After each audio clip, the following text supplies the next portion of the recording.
Hello, everyone, and welcome to the second webinar in the series we're organizing to share lessons on 20 years of governance reforms supported by the UK government in Nigeria. I'm Laure-Hélène Piron. I'm a technical director of the program LEAP, which is led by ODI and refers to the Learning, Evidence and Advocacy Partnership. And also I'm a director at the Policy Practice. So today's the second webinar in our series where we're sharing the lessons from the program called PEARL. PEARL is a partnership to reform, learn and engage. And I'll say a few words about PEARL a bit later on. It's also a webinar convened jointly with the Thinking and Working Politically Committee of Practice. And in the audience, we've got participants from Nigeria, from the private sector, academics, donors, but also around the world, people from different development agencies, NGOs. It's great to have all of you here. And I know we also have people from the PEARL program, from the UK Foreign, Commonwealth and Development Office, FCDO, from ODI, and from the TWP Committee of Practice. A warm welcome to all of you. Just a few words about PEARL to get started. So it's a 7-year governance program in Nigeria until 2023, £133 million. It's a really innovative program that tries to bring together governments and citizens groups together to resolve challenges facing governance and service delivery. And it was designed as a program that was really going to try to think and work politically, to work in smart ways and to be adaptive. And that's what we'll be discussing today. Just a bit more introduction, because PEARL is full of acronyms. So I want to introduce the 3 pillars of PEARL. We have LEAP, which is led by ODI, the Learning, Evidence and Advocacy Partnership, which is responsible for learning research work. We also have ARC, Accountable, Responsive and Capable Government, led by DAI, and our colleagues from that pillar work directly with government officials. And we have the final pillar called Engaged Citizens, led by Palladium, and as the name indicates, they work with citizens, the media, politicians on advocacy issues. So LEAP sadly is ending this month, and what we're doing in this webinar series is sharing some of our findings.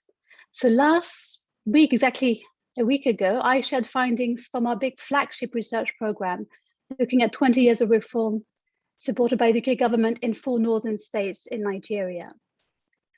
And now the full report is available on the website. So hopefully my colleague Paula can put that in the Q&A function. So you can all access the main report, the case studies, and then also a summary.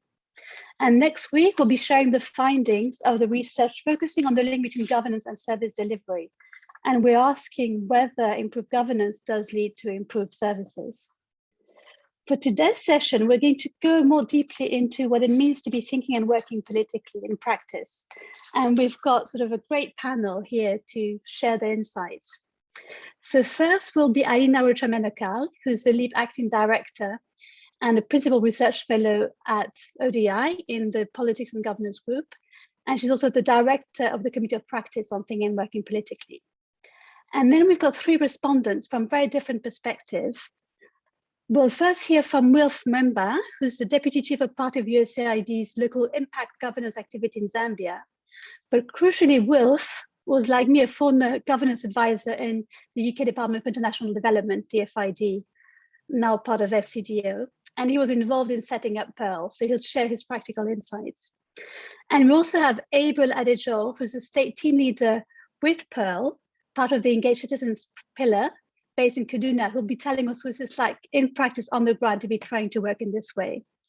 And then finally, we'll hear reflections from Verena Fritz, who's at the World Bank, but actually Alina, myself and Verena all worked together in ODI about 15 years ago, when sort of thinking working politically and political economy analysis was sort of starting to become more better known. She's now senior public sector specialist at the World Bank, and she's a governance focal point in Serbia. But also crucially, she for many years chaired the World Bank's Committee of Practice on Political Economy Analysis. So before we hear from Alina, just a few house rules. We have the Q&A function, so please put any comments or questions or reactions in there. We'll try to get to the question as soon as we can after the main panelist. So I'll keep an eye on this, but do say who you are when you put a question, your name and your affiliation, because that's really helpful for us. And then finally, the event is being recorded, so make sure you're aware of that. And it will be up within 2 days, I think, on the ODI website. So let's start with Alina. And the way we're going to be running the event is through a series of questions to try to be interactive. So Alina, you've been researching Pearl together with our colleague Tom Ashton, who hopefully is on the call as well today. Can you tell the audience what's really innovative about Pearl in terms of its design and ambition to be thinking and working politically? And also, can you tell us why it's important? Thank you so much, Laurelène, and thanks everybody for joining us today. I should just briefly mention that today's webinar is also co-convened by the Thinking and Working Politically community of practice, of which many of us are involved in different capacities. So it's a pleasure to be here wearing multiple hats. And to Laurelène's question, let me just explain why this is so interesting and innovative. In a way, Pearl really is rather innovative because it was set up deliberately and purposely to take into account important lessons that had emerged in international development thinking and practice on how to support governance reforms more explicitly, more effectively rather, including from predecessor DFID funded programs in Nigeria, like the State Accountability and Voice Initiative, or SAVI, with which many of you may be familiar, as well as the State Partnership for Accountability, Responsiveness and Capability, or SPARC, and also well beyond DFID supported initiatives. And one of these lessons was about the importance of bringing together the supply and the demand sides of governance under a single program. And Pearl does this by working with both governments and citizens at the federal and state levels in Nigeria to address governance challenges associated with the delivery of basic services together. In addition, Pearl was explicitly set up as a politically smart program that is adaptive at scale, which is something that Laurelène mentioned, and it has learning very much embedded at its core formally. So in essence, Pearl is very much intended to be anchored in thinking, working politically principles. Let me unpack a little bit what we mean by thinking and working politically. I'm sure a lot of you in the audience are familiar with it, but just to give a very, very brief description. So we have, on the thinking side of things, TWP entails deepening understanding of why things work the way they do in a given context, and how political, economic, and social processes and power dynamics shape prospects for change, rather than starting with a pre-assumed vision of what that change should be and why. The other component entails exploring what the implications from such an analysis are for working differently as a result, which among other things means developing and tailoring interventions in ways that are locally led, responsive to contextual realities and windows of opportunity, and as I said earlier, anchored in learning, testing, and adaptation. I also think it's really important to highlight that TWP is an approach, a process or a mindset, and not a product or a blueprint.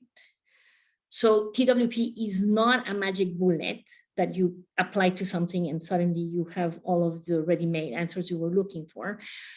Rather, I think it's more helpful to think about it as a compass that helps to navigate the political complexities of how change happens.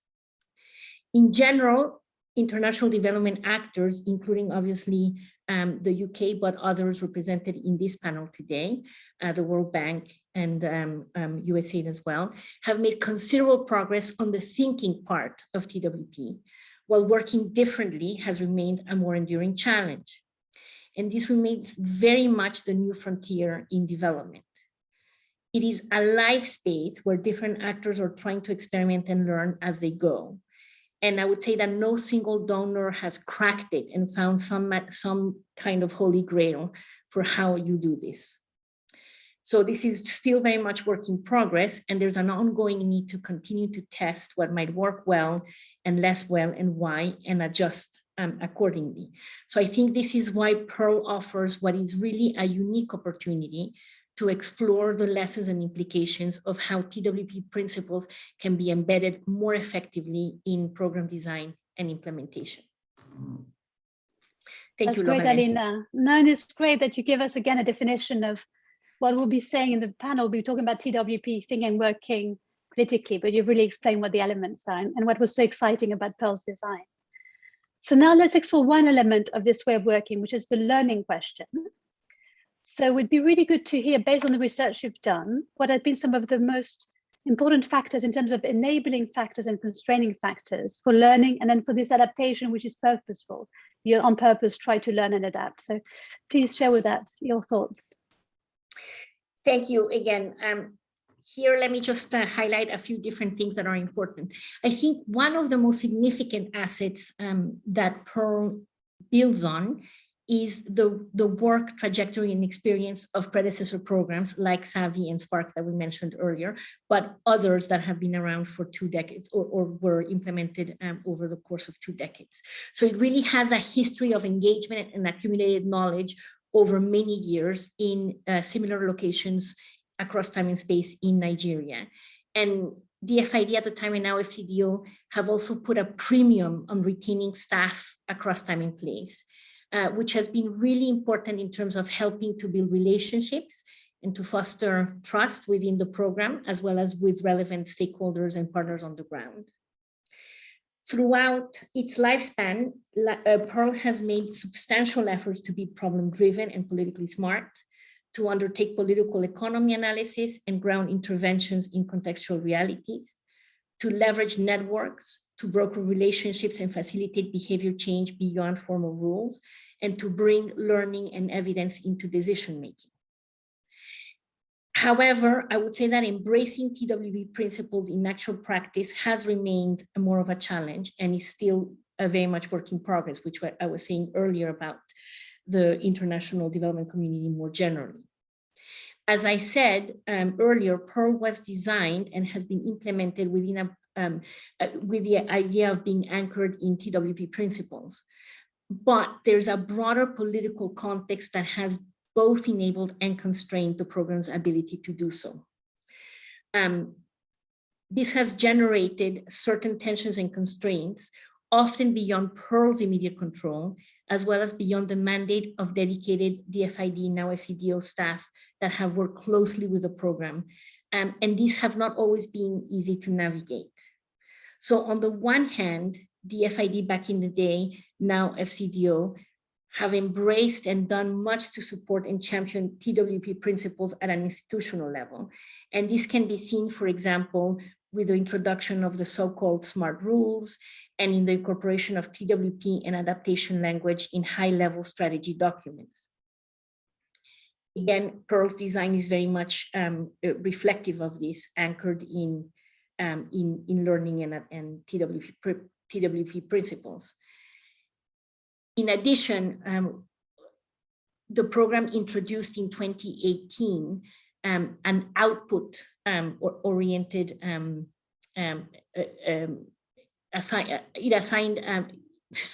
it created an output-oriented milestone to encourage learning within its results framework. And this happened in 2018. And in essence, he was assigning a weight of 5% to learning in the overall program scoring, which has been very important in encouraging institutionalized learning across the program. So this is all on the very positive side of things. However, other pressures have made it considerably more difficult to match such intentions and formal commitments in actual practice. And these include pressures for upward accountability to FCDO in the first instance, and ultimately to the wider UK public, and associated pressures to deliver tangible results quickly, as well as pressures to respond to wider UK government agendas and priorities. So let me briefly touch on the need for upward accountability and results, which have been operationalized in the program through mechanisms such as payment by results, which I will shorthand as PBR. And I want to highlight here, and this is really important, that the concern is not about results and the need to report on them, but much more about how reporting is undertaken within a given program. And the way PBR functions within Pearl has conditioned the program's ability to operate as a politically smart and adaptive program in practice.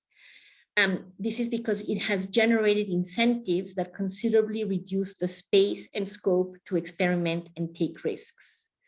One of the strongest and most consistent messages emerging from Pearl is that it is primarily that PBR is the primary driving force in the program, and that concerns around reporting and upward accountability have almost always taken precedence over other priorities, including those related to TWP in terms of both thinking in more politically aware ways and working more adaptively as a result.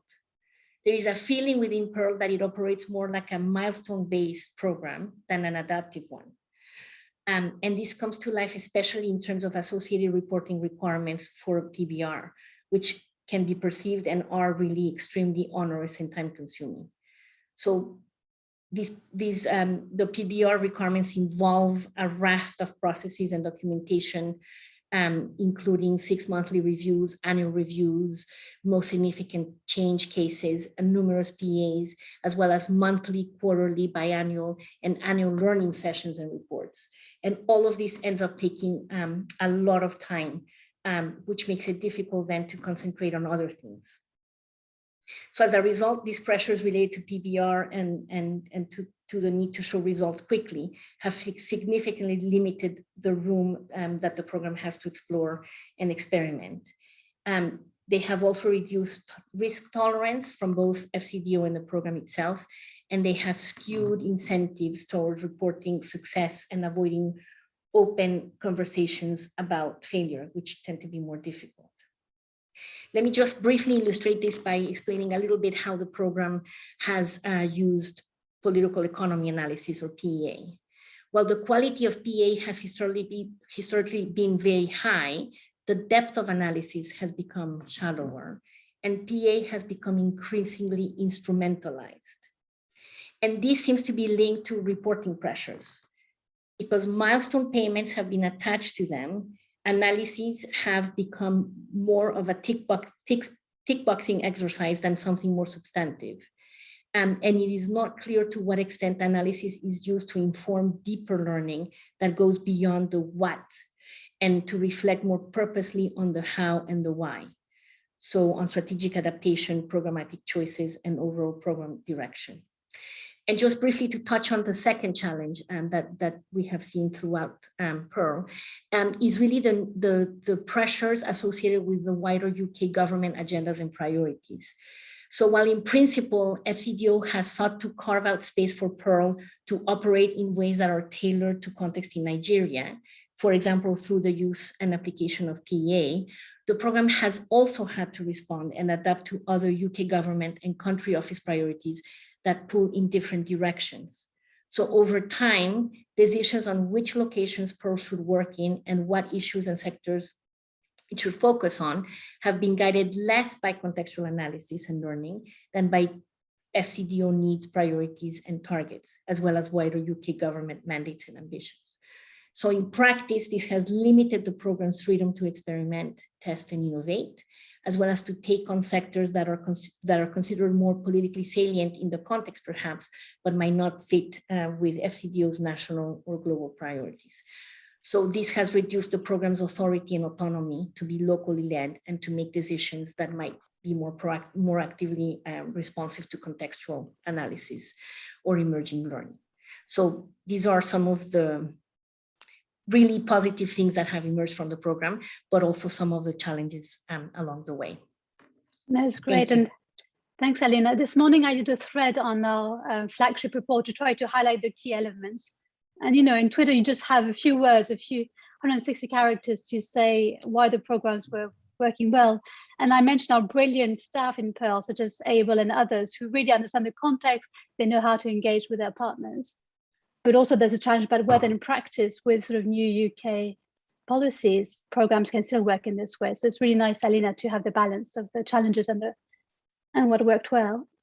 Just to finish in terms of your key points, could you share some of the top lessons for other programs based on Pearl so that you can share with other donors on the call what are some of the lessons to then be able to support thinking, working, politically approaches? Yes, thank you, Laurel. I think this is a really important part of this discussion because the Pearl experience really does highlight several lessons and implications that reinforce other important insights and takeaways from work that both FCDO and other donors have been undertaking in the politically smart and adaptive space. And these hopefully can help to inform other governance programming efforts going forward, both within FCDO and then again, more broadly, the international community. So let me just share with you, or with the audience rather, 6 key lessons that we have been able to identify with the work that we have been doing with LEAP and Pearl on the learning and the research side of things. The first one is that in order to enable TWP substantively, there is a real need to think about how to shift from accountability for reporting towards accountability for learning. And I think it hopefully came across clearly from what I said. But within Pearl, the requirements for higher level results and PBR reporting have been so demanding and time consuming that they have often crowded out space needed for deeper and more meaningful learning and reflection. And here I will quote my colleague Tom Aston, who's not in this panel, although he probably should. But sometimes, as he says, it may well be the case that doing less on the reporting side and may end up being more and better, because it will allow the program to deliver in a freer way. The second lesson, and this is related to this point that I have just raised, is that it's really important for donors to consider what it is that they're after in terms of reporting and why. Could a program like Pearl do less of something so as to carve out the needed space for deeper and more strategic thinking and learning, while still ensuring that the donor feels comfortable, especially in relation to pressures for upward accountability? So really thinking about what the requirements are and why, and what purpose they serve. The third lesson that comes away very clearly from the work we have been doing is that there's a tendency to think about monitoring, evaluation, and learning, or MEL, as one thing. And this is not just FCDO, of course, this is quite universal practice. But the experience from Pearl suggests that there is a need to reframe learning so that it does not seem, so that it's not purely seen in M&E terms. To support deeper learning and adaptive programming, it is important to delink learning from reporting on activities and outputs, and to refocus on outcomes with an emphasis on the how and the why. So these are things around program strategy, issues related to growth and scale, and overall strategic direction, and not just the day-to-day activities of a program. And this is essential really to ensure that learning does not become instrumentalized for reporting purposes with a bias on capturing success. Deeper learning, including testing assumptions and hypotheses embedded in a program's theory of change, is needed to enable adaptation as a program evolves in real time in response to contextual realities and emerging lessons to improve the effectiveness and impact of its interventions. The fourth lesson, and this is all closely related, as you will see, is that there's a need to embrace risk and learning from failure more proactively, not just on paper, but also in practice. So as I said earlier, there's a lot of, there's a lot in terms of the design and the provisions in Pearl that try to provide some kind of safe space for failure. But the practice of this and how this comes to alive in implementation varies quite considerably. So I think it is really important to think about that, and also to think a bit more deeply about and be more conscious about how different processes and procedures and requirements in place might coexist and interact with one another, because these at times may undermine the operationalization of TWP on the ground. So one example, for instance, is on the one hand, encouraging a program to learn from what does not work, while putting considerable pressure to deliver through mechanisms like PBR on the other. And this has been very much the Pearl experience. So there can be among certain donors a bit of internal schizophrenia, if you will, or having your cake and eating it too sort of expectation in terms of what the ambitions for the program are and the pressures that are being put in the program, without necessarily really understanding how these these interact with other ambitions. And those pressures will ultimately shape the space that there is to genuinely embrace TWP principles around learning and failure.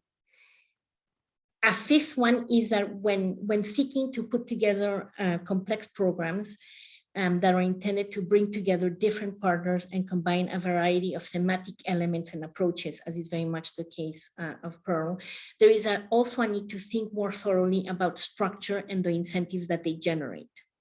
Pearl was based on an innovative and unique design and structure, which did not have many precedents to learn from. So in a way, Pearl itself can be thought of as an experiment. And one clear lesson that emerges from the architecture that was chosen is a need to think about what kinds of incentives different contracting models generate and which models encourage embedding TWP principles more thoroughly and consistently across a program. And not just on paper, but also in practice. Thanks a lot, Alina. The last lesson that I would like to share, and I think is what you talked about, Laurelène, is that I think this is really important to bring home. TWP is resource intensive. This is not an instance of where you can do less, do more with less rather.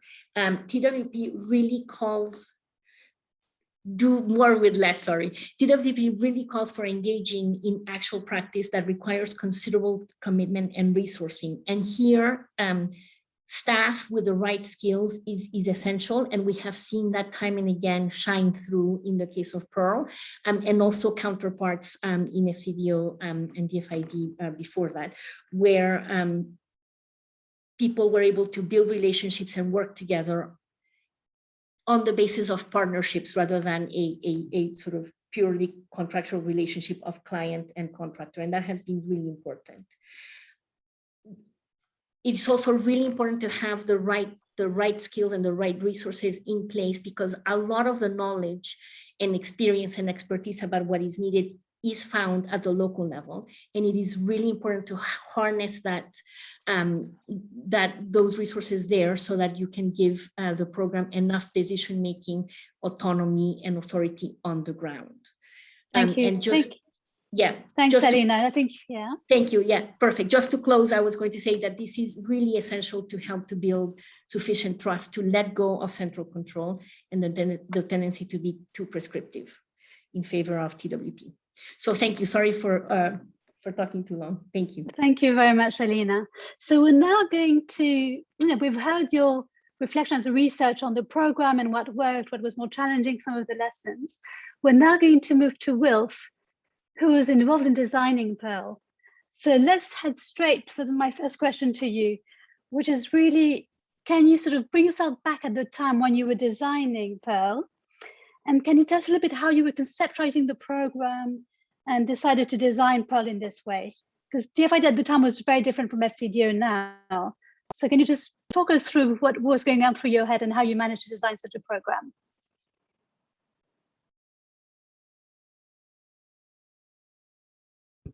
Thanks, Laura Helen.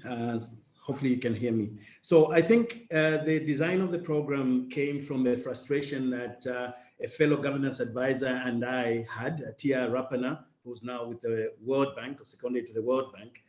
We wanted to show that our programs, were more than the sum of their parts. So we had a number of programs, governance programs. One was Savvy, as Alina has already alluded to, SPARC, but we also had a third one, which was the Federal Public Administration Reform Program, FIPA, which was at the federal level. So we had these three programs really doing good work, but it was very difficult for us to articulate how collectively this governance suite of programs was delivering. And we also had another challenge in heads of office and others asking how the governance programs were supporting delivery of other development outcomes. So for us, the design of Pearl in its form came from those two frustrations. One, to show that we were, collectively we could show how this could deliver results. And secondly, getting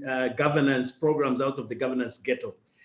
So we decided to start with a theory of change for the whole of governance for Nigeria. We thought we wanted to show that in order to situate Pearl as part of the continuum, if you like, of the governance approach in Nigeria. So we know where the first group of programs came from. We wanted to situate Pearl as a means of also locking it in for the future, so that when anyone of us moved on, they would see that it was, it was situated in a continuum. So you do some things, you learn from them, and adapt and increase that.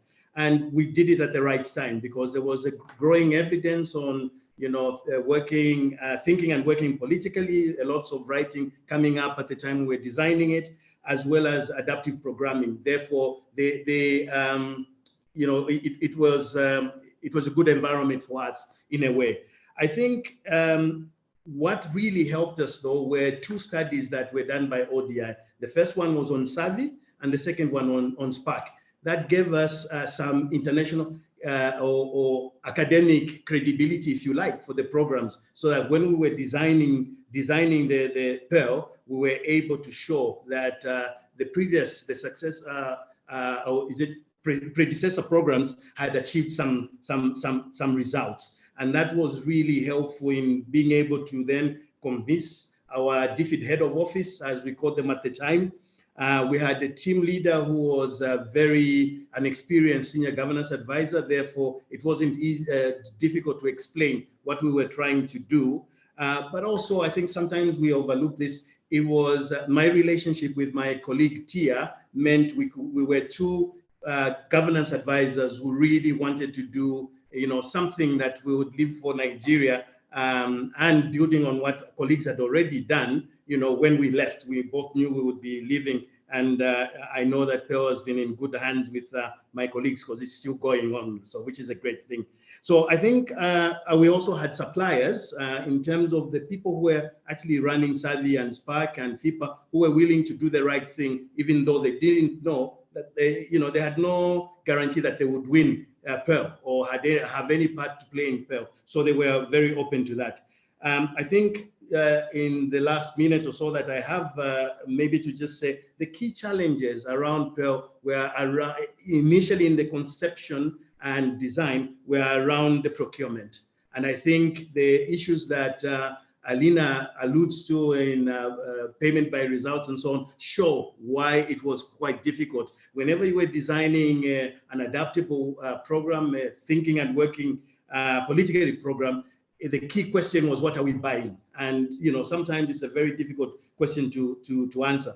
But we invested a lot. I had to invest a lot of time in working with the commercial team, both our commercial in-house commercial advisor and working with Iskilbride, as we called it, our colleagues in procurement, to help them understand what we were trying to do, and start to work towards finding a midway of getting payment by results in a way that wasn't too onerous on the suppliers. But from the evidence, it does show that there were places we failed. So let me end there and pause there for now. Hopefully that answered your question. Great. No, it's really great to sort of hear your passion. And in those days, I was working in London for DFID, and I remember Tia being in touch with us at headquarters, trying to check global lessons on these kinds of programs. So I know you were really trying to base it on evidence. Now, trick question. If you could have done something differently, what would it have been? Now reflecting back on, and you've seen how things have happened on the ground. Sure. What do you think? I think the first thing is a typical problem. We keep maybe we when you're not designing something, you keep saying to people, think about the politics. I think we didn't think about enough about the politics of commercial suppliers. I think if I could do it differently, I would have really thought through, the incentives. And I think Alina in her 6th lesson talked about this as well, about the structure and incentives of the suppliers. We designed this from a technical point of view. We forgot that actually there were commercial interests, and those were not always the same as the people on the ground who were implementing the program. So things like payment of by results, when we went to market, we asked the suppliers to give us their proposals for how they would do that. all three suppliers that eventually won gave us very different approaches to that, and we accepted them all. So if I could go back, I would have said we use the negotiation time to try and harmonize those so that we don't leave the fights for the suppliers alone. I think linked to that is change management. I was very proud when as a younger advisor saying we closed the program on a Friday and on Monday we had a new one. I was SRO for both Savvy and Spark and FIPA for a while, and we closed those and immediately went into Pearl. And well, I was in shock because there were simple things like, how do we get them in one building that we hadn't thought about? What will it take? How will they cover the rentals and stuff like that? So having a change management process that helps the suppliers to work through those things before you kind of launch would have been probably helpful. So very much around that supplier end, there were numerous examples, from logos to sharing emails that we just hadn't thought through when we were doing the procurement. So that's number one. I think the second one is learning was not at the center of our work. We wanted it, we thought about it, but I think in design, it ended up being a nice to have rather than being at the center. So if I were doing this again, I would really want to make sure that learning piece was probably contracted a bit earlier to help us, with the design of the other bits of the programs. But these things are easier said than done, and you're always racing against time. So that's the second one. I think the third is around FCDO resourcing. We managed it, and I know that I left a monster for some of my colleagues because we didn't have a full team to focus on Pearl, and that's something that I feel I could do it for a while. I wonder if I had stayed longer, whether I could have managed to navigate the whole program and lead it. So I think those are the key three lessons for the things I might be able to change if I were to do it again. And for my colleagues in Nigeria, sorry for leaving you with all the problems. Thanks, Wilf. And it's so refreshing that you're able to be honest. And just for the audience to understand, and we're about to turn to Abel, who'll be able to describe it, but Pearl works at the federal level in Nigeria. Nigeria is a federal state. You're working in the north, in different states, and in the regional hubs in the south and then in the east. So it's really tricky to manage all those dynamics. So we're actually now going to hear it from someone who can tell us in practice how it works. Abel, you were working on Savvy, so you've been working on this agenda for a long time for UK programs, and now you're working for Pearl in Kaduna. So if you think back at what Alina was saying, describing how programs are meant to sort of learn and adapt, can you give us some concrete examples about how you and your team are trying to work in this way? Over to you. Thank you, Lauren, and thank you, Wilf, earlier for all the comments, and Alina. I worked as a partner during Savvy program, and one of the things was Savvy and Spark were working independently, and all their engagements, when they are working on budget, they talk to themselves, but not bringing all the partners together at that point to say, yes, this is how we intend to get to do some of those engagements. But under Pearl, one of the things was the unique way which Pearl and ACT and ECP are working in Kaduna is tremendous. Because if, for instance, we have any governance blockages, particularly citizens accessing budget documents, our counterpart in ACT avail the citizens the opportunity of getting the budget document, and the citizens will go and sit down, make input into the budget document, and they use that to engage the government.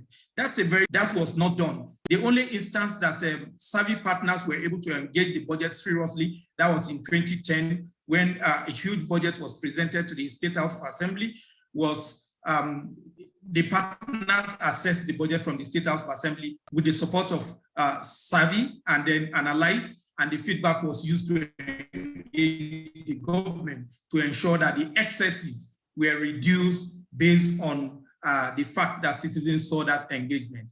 So how we work and think within our engagement, first of all, when Pearl started in Kaduna, one of the issues we started with was issue selection, looking at what are the priorities of the state that PEL can look at and then support the engagement around the state. Already, the state had got the state development plan and the costed work plans, which they have sector implementation plan, which are already detailed. So it is left for us to just go back and then pick them. But at first, we were just looking at the issues. We presented about 72 issues to the Commissioner Planning and Budget then, and he said, no, why are you bringing this to me? This is what we have. This is the priority of the state, and we need to pick that document and engage. So that was how we went back, look at the key issues, what are our priorities in the state, and we picked all those issues around here. And when work plan development came, we sat as a team, look at our work plan and see where can we support the citizens to access government documents, analyze them, and then use that to engage governance process at the state level. So in particular, that's part of the things that we have worked on that's very, very creative. For instance, the budget document, I'm sure Wilf will remember this, the National Transparency Survey budget of Kaduna State, the earlier one when Savi was there, when that assessment was carried out in Kaduna State, Kaduna scored 9/100%. And over time, based on the reform on the entire process in Kaduna State, years after that was done, Kaduna came third and subsequently second. Jigawa is the only obstacle for Kaduna at the moment, which we felt they are also doing very well. And Kaduna is also engaging all the governance process to ensure that budget documents, citizens assess the budget document. And one thing that is very clear in the state is the reform appetite of the state government, ensuring that they carry the citizens forward in terms of all the engagement we are doing at the state level.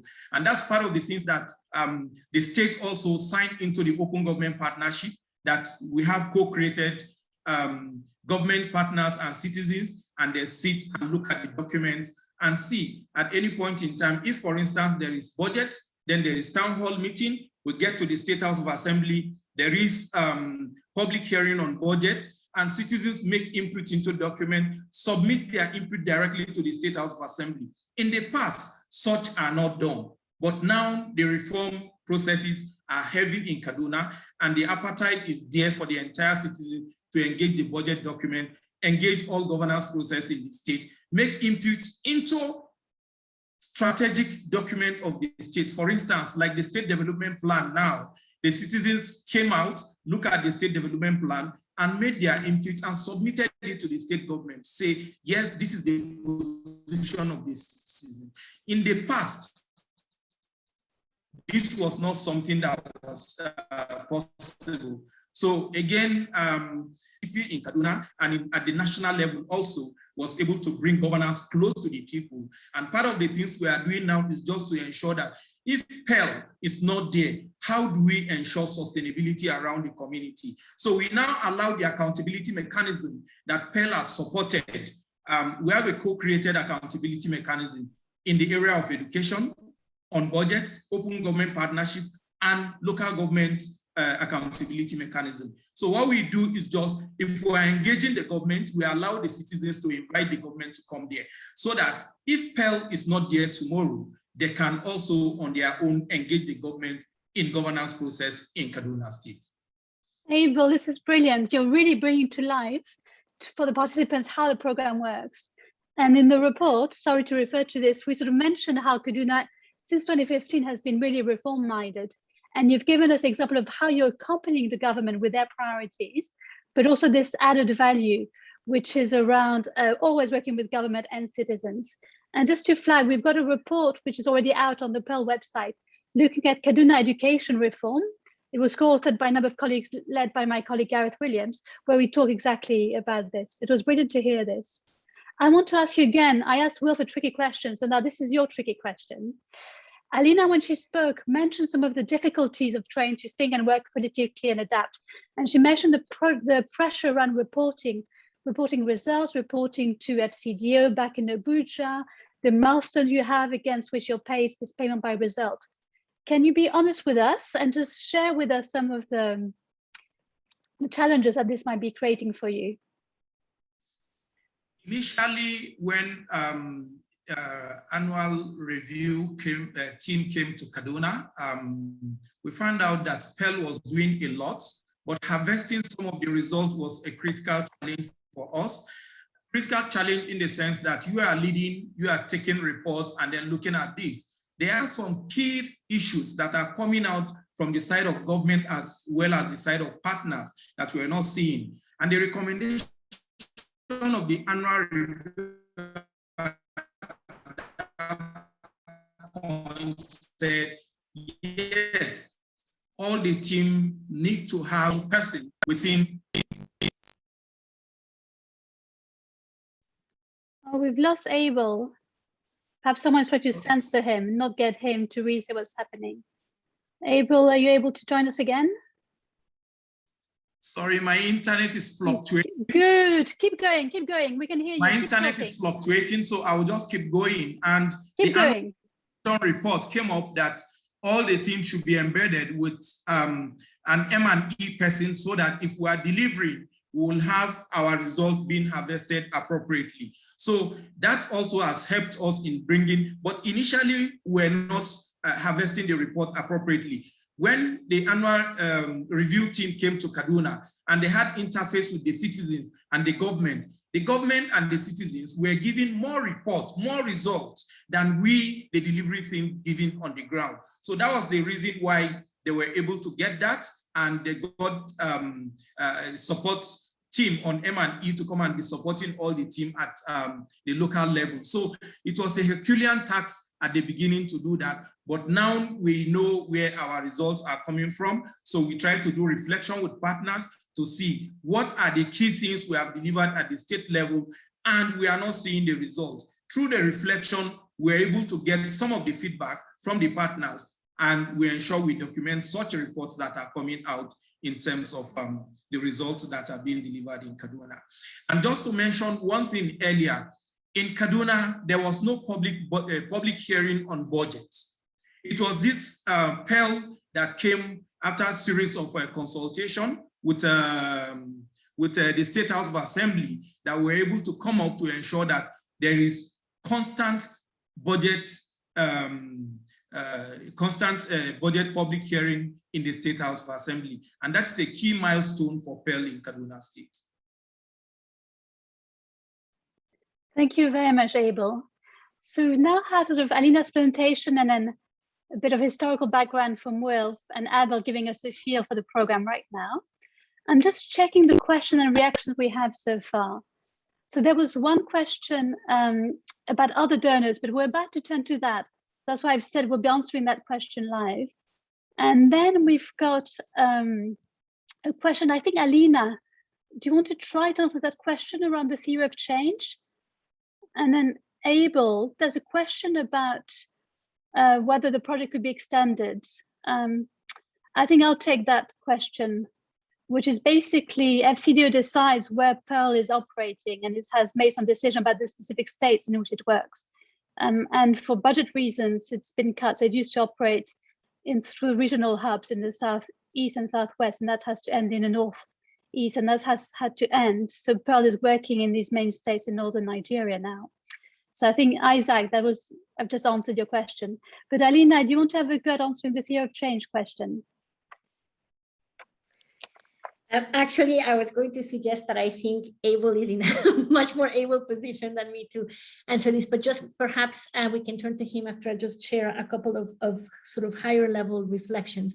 I mean, I think and the reason why I say that I'm not best placed is because people like Abel really are at the core of implementation on the ground, and they're sort of the ones who are doing the learning and reflecting in real time, whereas from the LEAP perspective, we're looking at this sort of as an accompanying or sort of critical friend type of dynamic, so we're not implementing. But one of the things that has struck me in the time that I have been involved in the program is, again, how much there's a lot of active learning that goes on, but most of it is related to activities and reports, so outputs and not really outcomes. Pearl has a very elaborate and very intricate and again very much informed by lessons that have come before it. Theory of change that has 10 hypotheses or propositions. And for example, I think it would be really important to enable learning to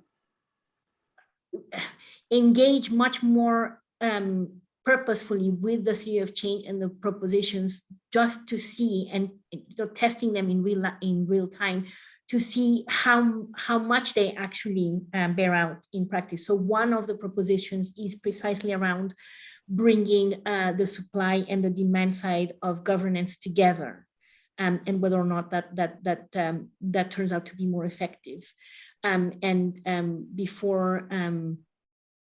Before the closure of the LEAP program, we were engaging with Pearl partners to explore this question in a bit more detail. But like this, there are other propositions, and I think the deeper learning that we're talking about here, and the delinking in a way of the learning from the just reporting dynamic, is really about testing these propositions more thoroughly, so that you can actually think about what adjustments are needed beyond sort of activities. I know that there was a lot of adjustment that took place, especially in relation to COVID. I don't know, Abel, if you're able to comment more specifically on examples, but maybe we can hear from you, because I think you will have more of the on the ground perspective. Thank you. Great. So Abel, we've got this question, if you're able to answer. A question from Alexander saying how the theory of change has been adjusted over the years, especially recently, and what aspects have become more important. Would you be able to answer that, Abel? Otherwise, I'll also ask my colleague Gareth Williams, who's on the chat. Gareth, if you can give also an answer to Alexander's question. But Abel, over to you. Okay, thank you very much. Part of the things, first of all, for us to engage governance process in Kaduna State, we carry out political economic analysis to see where do we get the buy-in of the government, where do we get citizens also to look at what will get the effective feedback from the government. And on that basis, there is also reform appetite from the side of the government to ensure that, yes, we are ready and our books are open. You can engage our process. And that's why, for instance, we have what we call the town hall meeting on the budget. We also have citizens engaging the medium-term expenditure framework. And one of the things we did some time ago was just to say, yes, the citizens are engaging the medium-term expenditure framework. How then do we get other wider groups to engage that platform? We got the persons with disability and women and youth groups to engage the MTEF process separately. The presentation was done to them with the support of a consultant from our ACT colleague to ensure that they understand the entire process. And then we got the private sector, academia, media to also look at that. So instead of allowing just a cluster of citizens to come together, we got these 3 groups to look at them to ensure that issues differ based on the context as we understand them. So on that basis, we're able to look at that. And if we go back to the local government level, one of the things was in the past, Kaduna local government budget was not open to the citizens. And to ensure that we entrench that to the local level, one of the things we did was Pearl led a lessons learning to Anambra State. We got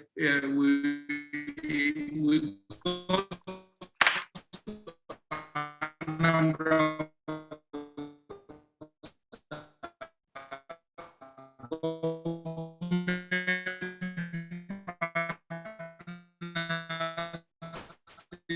I think we seem to be struggling. Society and media, and on that basis, to Kaduna and citizens into 50%.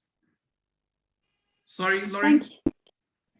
No, we were losing you for a little bit, but that's great. So we've got lots of questions in the Q&A box, but what I'm going to do is bring in Verena to talk a bit about from the World Bank perspective, and then we'll answer some of the points we've been seeing around procurement processes, payment by results, what would work better. So we've got lots of really related questions, but we have to hear from Verena, who's been working in this way for many years and advocating this new approach in the bank. So Verena, I've got a couple of questions for you, which is really, where's the agenda at with the World Bank in terms of traction for thinking and working politically? And what do you think were some of the main factors to make the bank also want to work in this way? Great, thank you so much. And I hope you're hearing me well. Let me know if there's any issues coming up. And it's really exciting to be part of this panel. I don't know Nigeria in depth. I've traveled there a few times and looked at some bits and pieces related to this agenda. So it's great to hear also how this is coming together. And let me also just preface briefly to say that I'm speaking in my personal capacity rather than any policy position of the World Bank. So regarding the question of where is this agenda at the World Bank, as some of you might know, we started some of this work more intensively around 2008, but it did have earlier predecessors, probably going back to the 1990s, maybe even earlier. And then we did a first stock take on the World Bank side on our problem-driven political economy analysis back in 2014. And so now that took stock of some of what had we done so far at that stage. And a lot of that was driven actually by funding from a multi-donor trust fund that the UK was one of the main or very important donors for. But then that trust fund ended and has those resources were not available afterwards. So it's quite an interesting 7 to 8 years to think back about what has happened when this agenda had to rely more on internal resources. So I think there are some clear challenges. The first one is that we have fairly restrictive articles of agreement sometimes that are referenced, which point the bank to stay away from direct engagement on politics, but not from sort of understanding political context and taking that into account in our own programming. But it's sometimes seen as an element of concern. Then there is, of course, also, I think, to some extent for ourselves, this issue of a positive bias as we engage. And there is sometimes also challenges around aligning different positions. And I want to say a little more about that in a moment. On the good news side is that I think we've continued the lesson learning across a variety of different countries and different contexts. So that's very important. And we see also a growing interest in having staff with these political economy skills and an ability to think that as part of our programming. So that is really, I think, a critical ingredient, right? You have to have people who can take that look and set that out in a systematic way, in a way that we can communicate both internally and externally. And I think we've also been building to some extent our understanding of different sectors. So that takes some time. As many of you will know, the bank works across many different sectors, both service delivery, but also infrastructure, the extractive sectors, mining, and so on. And the political economy challenges are often somewhat similar in certain sectors across a number of different country contexts, but it takes time to connect sector teams to think through what are some of these typical challenges. And I think we've made some further progress, at least for a set of sectors, and try to always make sure that that knowledge is also available to other colleagues. So I think in those respects, we've seen progress. What is still somewhat challenging, and that's what impresses me particularly about this Nigeria experience, is to sustain the momentum in a given country over a period of time, because it requires that the country management units are quite convinced that it's an important issue to take political economy factors into account. The governance staff that works on that country needs to buy into that idea. And the sector colleagues that work on a given sector where we think that's particularly important need to buy into this idea and be willing, perhaps even to take into account to do things differently. And that's quite a challenging one. So basically, to some extent, a governance person, a governance expert, or a team of governance experts may need to advise a team that has much deeper specific expertise, be it on education or health or mining or now more climate change, to consider doing things somewhat differently than they would normally do based on the more technical lesson learning from inside their own domain. And so those are some of the quite critical challenges, and I don't think we fully reached them yet. We are sort of recognizing them, we're doing it in individual countries, but it's certainly an ongoing process. I think another element, perhaps just to highlight where we have made progress, is we've set up in our current structure global solutions groups, and one of them is called Accountability, Transparency, and Political Economy. So we've made a closer connection between the transparency agenda and the political economy agenda, and I think that's overall very good. And then the last point is that in many ways it's important to connect this working in politically aware ways to agendas such as gender awareness and citizen engagement. But sometimes these can also be somewhat competing agendas, or at least there's a lot of different aspects that draw the attention of the teams that lead specific operational engagement on the ground. And I think that makes the lesson learning and disentangling these relationships also particularly important. So I'm really excited about the Pearl assessments and what we can take away from that and learn also for other countries and for other development partners. So let me stop there. Thank you very much, Verena, giving us a feel for what the bank is like right now. The other question is that you've moved from headquarters. So I remember going for the World Bank Trust Fund on PEA, which DFID and other donors like the Australians and the Norwegians, we all co-funded that work in the bank. But now you move from headquarters to working in Serbia within the program, and you're trying to influence your colleagues to be also more politically aware. So I don't know if you can sort of reflect on some of the challenges and opportunities you're seeing from that kind of program level perspective.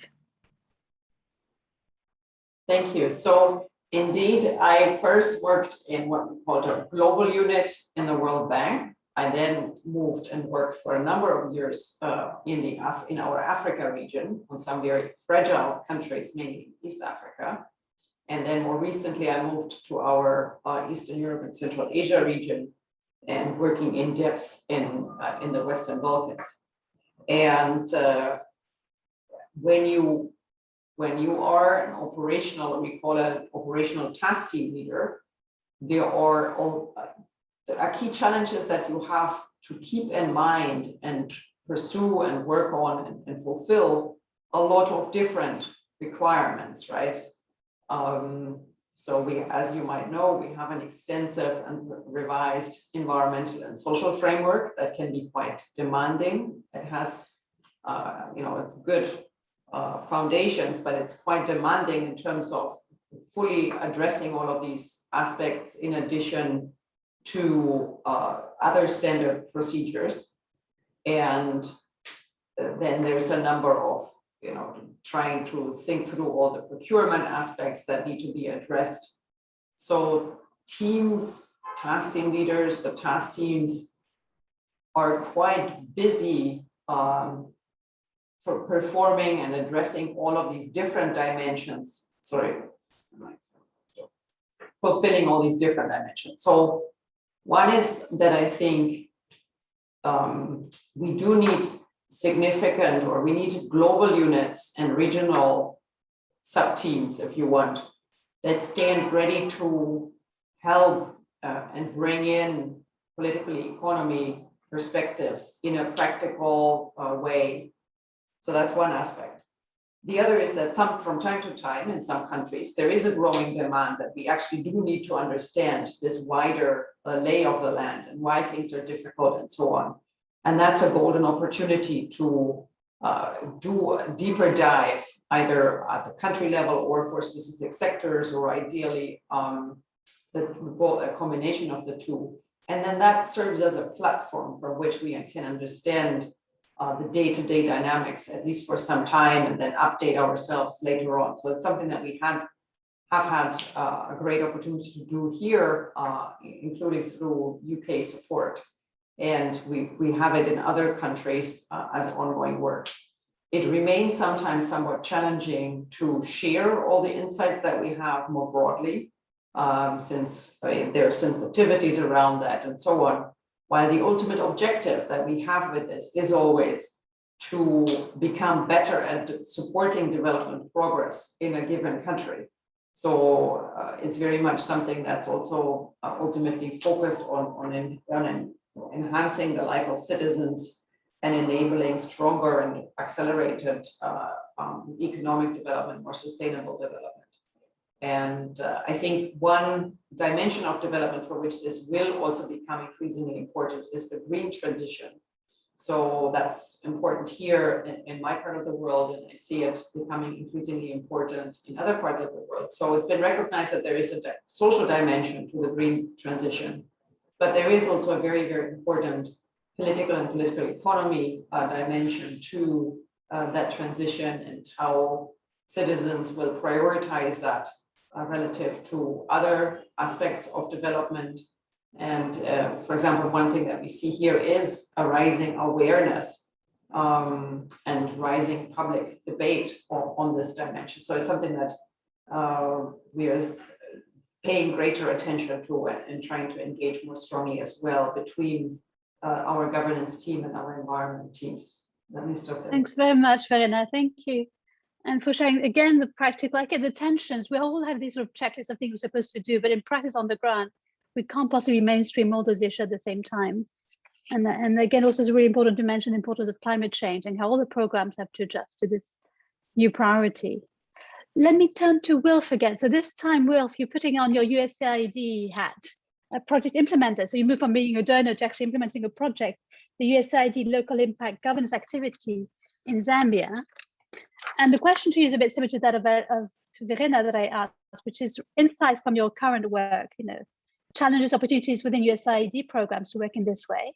And after I'll come back to you with some of the questions people have been raising in the chat around some of the issues around pearl procurement. So, but first, talk us about this new perspective from a USAID project angle.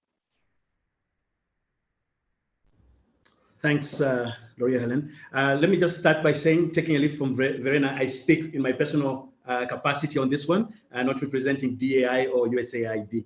I think our project is relatively new, and one of the things that I hear is there was innovation in giving us an inception phase where we did a lot of contextual studies, and for at least for USAID in Zambia, this was the first. So there's a lot of desire for the current team in the democracy, rights, and governance team to use the TWP approach in terms of implementation. In fact, tonight I'll be finishing off an update of the PEA, which we just did 3 months ago, to show the contextual changes that have happened given the election that we've just had. So that shows that there's a desire for political analysis that's ongoing that influences the program. But having said that, it's too early for me to say whether when we start to see those changes, there will be as much openness to then change the direction of the program. We are lucky that we're starting a program at this juncture when there's a change, and I think there was an anticipation that the program would have most of its implementation with the new government, whichever government that may be. However, like any other donor or cooperating partner, the relationship between the project implementer and the equivalent of the SRO is important. So for the US, it's the contract officer's representative is it's really important, and we have a very good understanding, and we're building that relationship. So building that relationship where you can co-create as much as possible, while knowing there will be we will still be held accountable for the results, but that we're engaging them in the co-creation of activities, thinking through mini theories of change. I need to get away from that language. It's very much different language, but I think it's pathways for reform or pathways for change in the US language is helpful. And I think we need to, it probably answered some of this also tags into one of the questions that are being asked.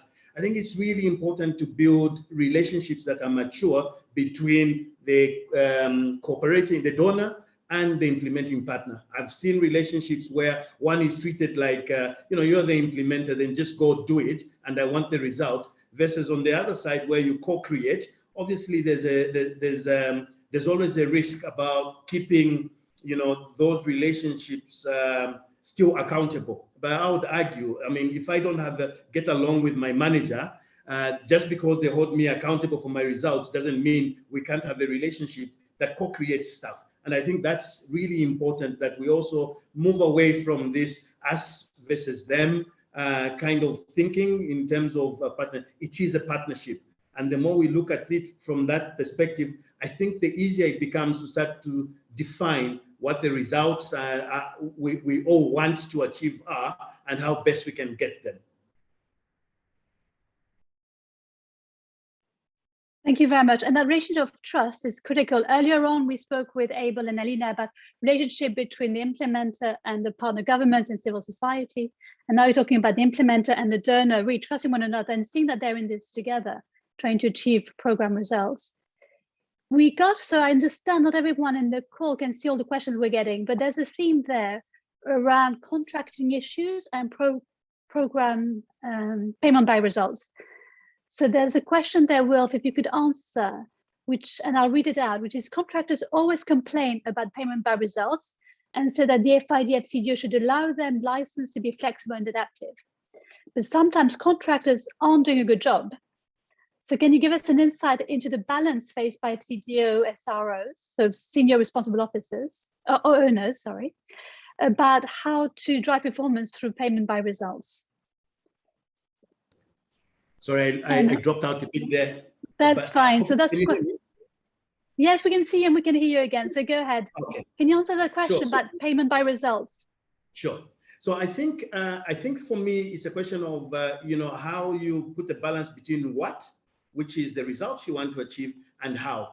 I strongly believe that the what should be a bit more strict than the how. And so maybe some of the challenges we get with payment by results is that we put the results, there's a focus on, the balance isn't right. Sometimes even when we're designing Pearl, some of the results or outcomes we're looking for were too high for the period. And so we tried to cure that with one partner by discussing, first level results, second level results, and then third level results. But I understand that has evolved because, as resources shrink, donors become less risk, they become more risk averse, and they focus on what the politics are like. And I think that's, so in order to balance that, if you're sitting as an SRO, you need to think, what are the unnegotiable results? And I think most of the TWP for me, as Alina says, is an approach. How we get there is where we really need to think and work with partners. I think there must be a degree of certain results that I would like to call, backbone results that we should be thinking of achieving. However, the milestone towards those should be areas that you can negotiate. And I think maybe thinking about some of these in bit size, or is it bite size, where you think you have an envelope, budget envelope. These are the kinds of results you want to achieve. Have some really strong results there, but then you're having some flexibility because things will change and the context will change. And I think it also goes back to my final point on this is that trust. The more that the SROs and or the CPs talk to their implementers, really understand the program, and that they also have the resources to properly engage, they will understand. Having become an implementer now, I can see how rude and sometimes painful I might have been to my my colleagues on the other side, because as a donor, you tick boxes and say, do this. But when you're implementing, you have to think about exactly how you do that. And it's not an easy process. Over. Thanks a lot. And yes, I've been on both sides as a donor and an implementer. And sometimes people don't quite realize contractors are human beings in the same way that donors are human beings. I'm going to ask Verena, so I'm going to catch a bit off guard there, but the World Bank does a lot of payment by results programs. So I'm sure you're also facing the same dilemma, which is how do you get programs to get the funding dispersed against certain results? And let's think about the approach and then being able to work in politically. Are you able to share insights about how the bank or you're dealing yourself with this challenge? So yes, we introduced, as many of you will know, a program for results as a sort of formal approach or a lending instrument, lending modality a couple of years ago. And it's something that's actually quite widely used by governance colleagues. And we're beginning to see more of these also connecting governance and service delivery, so especially health and education and governance doing these jointly. And one of the key challenges with these types of approaches, especially when we use them in lower income and more fragile contexts, is to determine, what is a realistic level of results, and are we, how do we make sure we don't get resources, if you want, locked in by making the results unachievable, which really then defeats the purpose of the instrument. I think we've seen overall quite good initial applications and impact from this. I think our many governments, once they understand the lending modality, quite appreciate that the focus is on what they achieve rather than prescribing always each little bit of how they achieve. And sort of it has that intended effect of focusing the discussions more on the policy aspects, both when we develop operations and when we implement. The bank also, I think, has used flexibility a little more in terms of restructuring projects when we see that something may either it's easy to achieve and we can increase the level of results, or we may need to scale down if, for example, circumstances change significantly. So that's important to react. I think also one point I wanted to add in reaction to what you've just discussed with Wilf is that perhaps World Bank staff is somewhat unique in being both the contractor and the implementer to some extent. Of course, our operations are recipient executed, so they're typically executed unless it's very specific circumstances by governments. But we're quite close in hand-holding often, especially from the governance practice side. So I think many of our colleagues share that experience of actually having or being involved in achieving results on the ground and being part of that, as well as the upstream design. So I think that we may have somewhat less of that sharp division between just defining what should be done and then giving it to somebody to make it happen, and hence quite a good sense of what that entails. We're still grappling, I think, with integrating both political economy thinking and then connecting that to the change management and the technical assistance hand-holding in these projects. So I think that's an ongoing effort that we're making, and I'm really looking forward to some initial further deeper assessments of those aspects across a number of different contexts. Thank you very much, Verena. Thank you. An interesting point that the bank both funds and implements, so you don't see that tension which Wilf, Alina, Abel have sort of been talking about. So we're going to start to wrap up, but I'll also integrate some of the other questions we've had.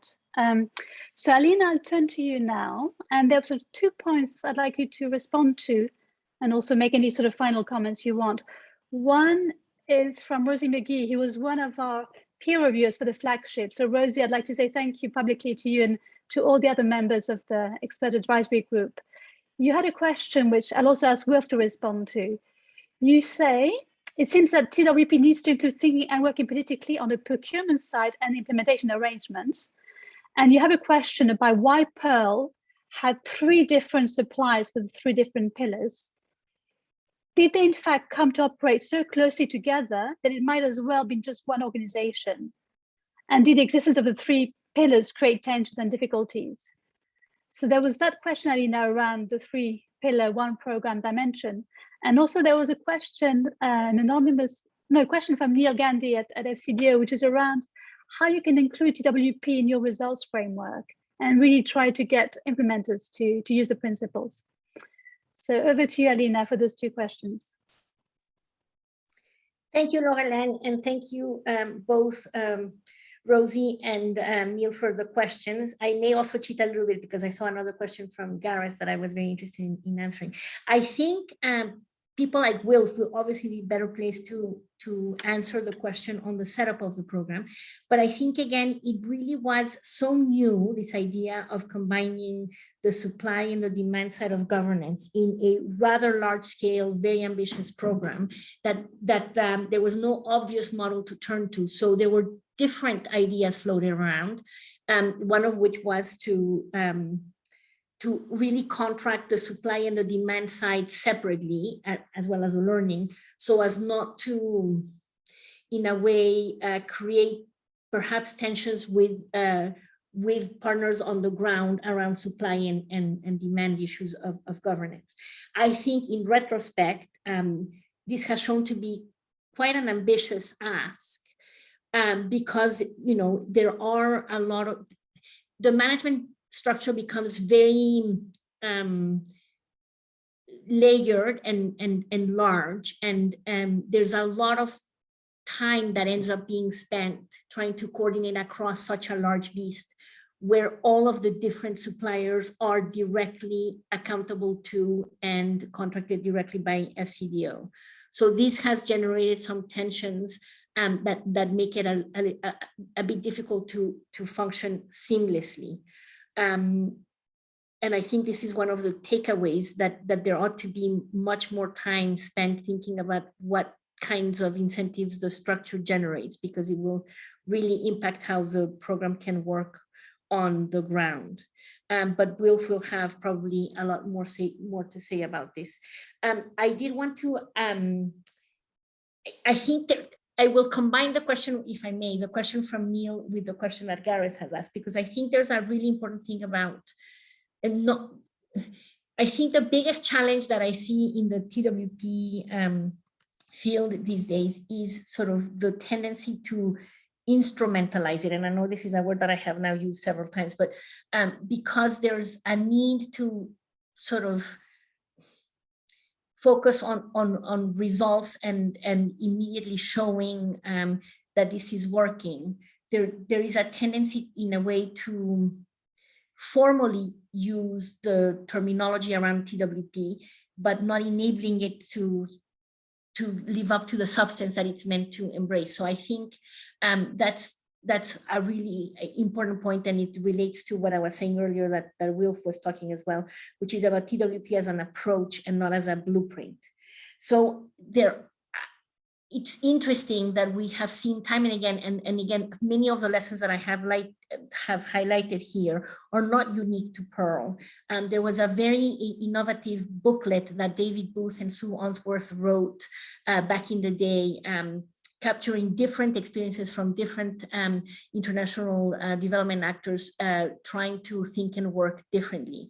And one of the key takeaways there, again, is that there really is a need to think much more flexibly, and flexibility of funding in particular is really important. So the problem with payment by results is not necessarily that it itself is problematic, but in the way that it is practiced, if outcomes are over-specified and the flexibility is taken away, you have a problem. So perhaps an arrangement like an accountable grant can give a little bit more flexibility and room for maneuvering. Things like outcome harvesting, for example, where you actually enable the program to assess itself sort of through what it has been able to achieve without having a prescriptive log frame to be speaking to, can also be very helpful. Thanks, Alina. Just one final thought. Well, no, I think that the main point is that I think PBR, because it is such a control function, undermines the trust that is needed to enable people to feel free to experiment and learn and fail. And this is where I think PBR is problematic. It does not mean that we have found an alternative to it, but it does really have to be problematized because it does not by itself provide better outcomes or help programs deliver better. Thank you very much. Very powerful conclusion. Wilf, I'm going to turn to you just for your last thought in 1 minute, but also this question on reflection, did it make sense to have 3 different contracts rather than 1 contract? Rosie's question. Sure, thanks. So one of the regrets I don't have is that we went for 3 suppliers, given what we knew at the time, the skills set and strengths of all 3 made sense. However, as I said, we should have spent a bit more time on change management, building the structures to support that. That's where I think I would have invested more. But having 3 suppliers, as difficult as it sounds, I think brought the best of all of them. So that's one regret I don't really have, saying that from afar. And then I think in terms of just this agenda and all governance, for me, two key takeaways. Less is more. And I think we didn't always do that. Instead of doing more with less, we should have gone a bit more with less is more. Pick a few things that you can really do well and not do everything. And I think the other thing is, you know, when people ask me before, what's your hope is to work myself out of a job? Actually, it isn't. It's, you know, reform is a journey, and what we do is a relay. So hopefully, is to get whoever we're working with to the next signpost, because reform is ongoing as it is in the UK and the US. Thank you. Thank you very much. Abel, I'm just going to turn to you for one final reflection. I don't know if there's a recommendation you want to make to other programs, other donors, about how they can work in this way. Any final thought, Abel? Okay, thank you very much. I think Wilf have said it. When you look at 3 different contractors delivering an intervention, they are bound to come up with different contractual issues in terms of probably incentive for their workers and so on and so forth. So again, I think it was well thought because that has brought some good delivery, looking at the approach we use, both the supply and the demand side actors, and bringing all of them together. So again, probably giving all the 3 to 1 supplier will not be too conducive. So I think I go in the direction of allowing the 3 to different 3 vendors. I think that would give proper delivery and ensure they checkmate each one of them. Thank you. Thank you very much. So sadly, we're coming to the end of the webinar. I was going to try to sum up some of the messages. I think what we've heard is both the benefits of thinking and working differently, thinking politically and working differently. And Abel gave the example of Kaduna and what you've been able to achieve working with the government, with civil society, based on your knowledge, your trust. So we've had that really grand perspective. We've heard from Wilf what you were trying to achieve and all the fact that you designed a program based on the best lesson at the time, but a few sort of things you would have done differently. Alina stepped back as a researcher and analyzed both sort of the pros and the cons of the current approach and drew some strong lessons. I think the main one is this tension between payment by results and thinking and working politically. And I think, Wilf, you gave a beautiful response. There's the what and the how. We need to be clear on the results, but we need to have this room for maneuver on the how to achieve it. And I think there's more flexibility in general in delivering programs and interpreting results when you do the payment by results. And then Verena, it was brilliant to hear from you in practice how the bank has evolved and how the bank compares to this sort of new way of working, operating. And then Wilf, as well, example from your side in Zambia, where your side seems to be changing with reception phases and trying to learn differently. So thank you very much for our panel. There were some further questions in the chat. I'm sorry we can't turn to all of them. What I would like to say is that we have on the ODI website the flagship report. It's quite a long report, but there's a long summary that explains how the reform happened, the changes, the way the programs went. Chapter 7 of the flagship talks a lot about thinking and working politically. So if you want more details, go there. You also have an annex, Annex 1, with lots of case studies from the 4 states, Kano, Kaduna, Jigawa, and Yobe states. So you'll get more details there. We also have reports. So this time you need to go to the Pearl program page and you'll have case studies of budget support in Yobe, education reform in Kaduna. So again, lots of material for all of you who want to learn more about Pearl.